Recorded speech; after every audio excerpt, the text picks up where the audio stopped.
शून्य से लेके तूने मुझे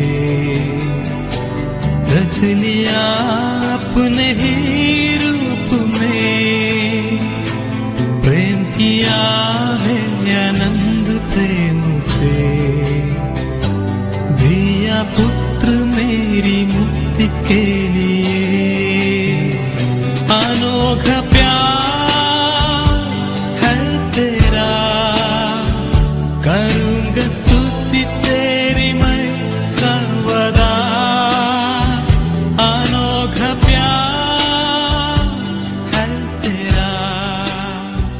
परमेश्वर के नाम की महिमा हो। प्रभात मनन की आराधना संबंधी मनन में आप सभी का हार्दिक स्वागत है। आइए आज सुबह की शुरुआत करते हैं हमारे उद्धारकर्ता प्यारे प्रभु यीशु मसीह के नाम से। प्यारो, हम अपने मसीह पर मनन की श्रृंखला को जारी रखते हुए आज एक और टाइपोलॉजी ऑफ क्राइस्ट अर्थात हमारे प्रभु यीशु मसीह की तुलना करते हुए एक विषय पर मनन करेंगे। कुछ पलों के लिए मैं आपका ध्यान मोरिया पर्वत की ओर ले जाना चाहता हूँ, जहाँ परमेश्वर संपूर्ण मानव जाति के उद्धार से संबंधित एक महान सच्चाई को अब्राहम के सम्मुख में प्रकट करता है। पर वास्तव में देखा जाए तो इस महान सच्चाई को परमेश्वर ने अब्राहम और इसहाक के द्वारा हम सब के सम्मुख प्रकट किया है। इसहाक जो अब्राहम का प्यारा और उसके बुढ़ापे में परमेश्वर के द्वारा दिया गया एक अनमोल उपहार था।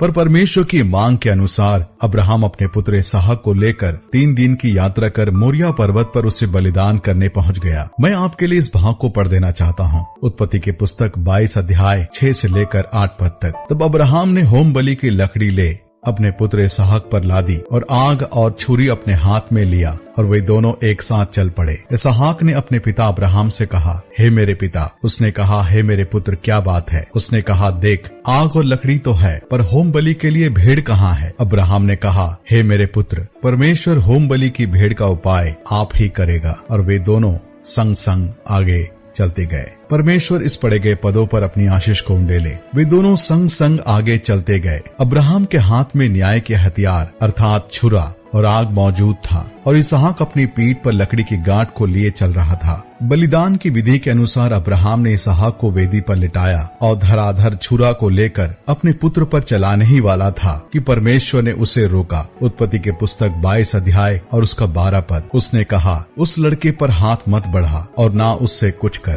परमेश्वर ने इसहाक के बलिदान के बजाय एक मेढ़ा को उसके लिए तैयार रखा था, अर्थात जो दंड का छुरा इसहाक के गर्दन पर चलने वाला था, अब वही छुरा इसहाक के बजाय उस मेढ़ा के गर्दन पर चला। वह मेढ़ा इसहाक के स्थान पर बलिदान हुआ। इस घटना के द्वारा परमेश्वर ने एक बड़ी सच्चाई को प्रकट किया और वो ये था मसीह की प्रतिस्थापन मृत्यु, अर्थात उसके स्थान पर उस मेमने का बलिदान होना। वो मेमना इसहाक के स्थान को ले लिया और उस वेदी पर बलिदान हो गया। फिर बाइबल स्पष्ट बताती है कि पूरी दुनिया परमेश्वर के सम्मुख पापी है, परमेश्वर का दंड पाने के योग्य ठहरती है। परंतु परमेश्वर ने जगत से ऐसा प्रेम किया, इस जगत को उसके पापों का दंड देने के बजाय पूरे जगत के पापों का बोझ अपने पुत्र प्रभु यीशु मसीह पर लाद दिया। हमारा प्रभु यीशु मसीह जो हमारे स्थान पर मारा गया, हमारे दंड को अपने ऊपर उठा लिया, हमारा स्थान उसने ले लिया। यशायाह की पुस्तक उसका 53 अध्याय 6 पद में हम पढ़ते हैं, हम तो सब के सब भेड़ों के समान भटक गए थे, हम में से हर एक ने अपना अपना मार्ग ले लिया था और यहोवा ने हम सबों का अधर्म का बोझ उसी पर लाद दिया। प्यारो, एक और बात गौर करें, इसहाक उस दिन बलिदान होने से बच गया, इसलिए नहीं कि उस दिन दंड टल गया था, पर वास्तव में उस दिन दंड स्थानांतरित हो गया था, अर्थात वो दंड किसी और पर डाल दिया गया। उस दंड में कोई फेरबदल नहीं हुआ था, परंतु उस दंड को पाने वाले में एक बड़ा फेरबदल हुआ था। इसहाक के बजाय उस मेढ़ा के ऊपर पूरा दंड स्थानांतरित कर दिया गया था, अर्थात शिफ्ट कर दिया गया था। उस रीति से हमारे ऊपर आने वाले दंड को उस परमेश्वर का मेमना अर्थात प्रभु यीशु मसीह पर स्थानांतरित कर दिया गया था। पहला पत्रस 1 अध्याय उसके 18 और 19 पद में हम यूं पढ़ते हैं, क्योंकि तुम जानते हो कि तुम्हारा निकम्मा चाल चलन जो बाप दादों से चला आता है, उससे तुम्हारा छुटकारा चांदी सोने अर्थात नाशवान वस्तुओं के द्वारा नहीं हुआ, पर निर्दोष और निष्कलंक मेमने अर्थात मसीह के बहुमूल्य लहू के द्वारा हुआ है। फिर एक और बात जो इस मेमने के विषय में हम पढ़ते हैं, उत्पत्ति के पुस्तक उसका 22 अध्याय उसका 13 पद। तब अब्राहम ने आंखें उठाई और क्या देखा कि उसके पीछे एक मेढ़ा अपने सींगों से एक झाड़ी में फंसा हुआ था, अतः अब्राहम ने जाकर उस मेढ़े को लिया और अपने पुत्र के स्थान पर उसे होम बलि करके चढ़ाया। एक मेढ़ा जिसे परमेश्वर ने इसहाक के बदले बलिदान होने के लिए प्रबंध किया था, वो अपने सींगों से झाड़ियों में फंसा हुआ था। जरा इस बात पर ध्यान दे कि वो मेढ़ा घायल होकर वहाँ पर पड़ा हुआ था, ऐसा नहीं है, या कोई कमजोर बीमार जानवर जो चलने में असमर्थ था किसी तरह लंगड़ते हुए अब्राहम के नजदीक आकर रुक गया, ऐसा भी नहीं है। पर लिखा हुआ है कि एक मेढ़ा जो अपने सींगों से फंसा हुआ था, अर्थात वह पूरी तरह से स्वस्थ था, उसमें कोई कमी घटी नहीं थी, केवल उसकी सींग झाड़ियों में फंसी हुई थी, पर शारीरिक रीति से वह पूरी तरह ठीक ठाक था, अर्थात वह बलिदान के लिए पूरी तरह उपयुक्त था। क्योंकि परमेश्वर के नियम के आधारित बीमार और घायल पशुओं को बलिदान स्वरूप नहीं चढ़ाया जा सकता, केवल निर्दोष अर्थात स्वस्थ पशुओं को ही बलिदान स्वरूप चढ़ाया जा सकता था। अर्थात यह स्वस्थ मेढ़ा जो अपनी सींगों से झाड़ियों में फंसा हुआ था, हमारे प्रभु के निष्पाप जीवन को प्रकट करता है। हमारा प्रभु जो पाप से अज्ञात था, पवित्रता के सिंहासन पर विराजमान था, वह पवित्र परमेश्वर हमारे खातिर पाप बन गया, हमारे खातिर उसे दोषी के रूप से दंडित किया गया और डाकुओं के मध्य लटकाया गया। उस दिन मोरिया पर्वत पर अब्राहम ने उस मेढ़ा से दो महान सच्चाइयों को जाना।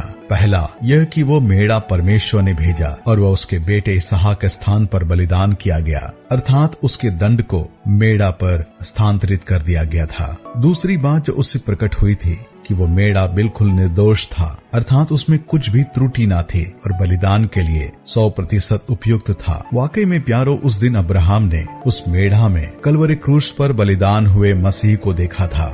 झाड़ियों में फंसा हुआ वह मेढ़ा इसहाक के स्थान पर बलिदान हुआ और जो निर्दोष और बलिदान के लिए उपयुक्त था, उसी रीति से प्रभु यीशु मसीह परमेश्वर का मेमना जिसने हमारे स्थान को ले लिया और जो निर्दोष और निष्कलंक था, हमारे लिए उस कलवरी क्रूस पर अपने आप को बलिदान स्वरूप चढ़ने के लिए समर्पित कर दिया। आइए इन्हीं विचारों को मनन करते हुए उस परमेश्वर की आराधना करें जिसने हमें बचाने के लिए अपने इकलौते पुत्र को भी रख नहीं छोड़ा, परंतु उसे हमारे खातिर बलिदान होने के लिए छोड़ दिया। आइए उस महान परमेश्वर की आराधना करें, उसके नाम की महिमा करें, उसके नाम की जय जयकार करें। हम इस मनन को आगे भी जारी रखेंगे। परमेश्वर के नाम की महिमा हो। आप सबको मेरा जय मसीह की। जग में आए यीशु स्वर्ग छोड़ के, मेरा सारा दंड सह लिया उसने, कोड़े खा के क्रूस उठा के यीशु ने मुझे मुक्ति और चंगाई दे दी है। अनोखा प्यार है तेरा, करूंगा स्तुति तेरी मैं सर्वदा। अनोखा प्यार है तेरा, करूंगा स्तुति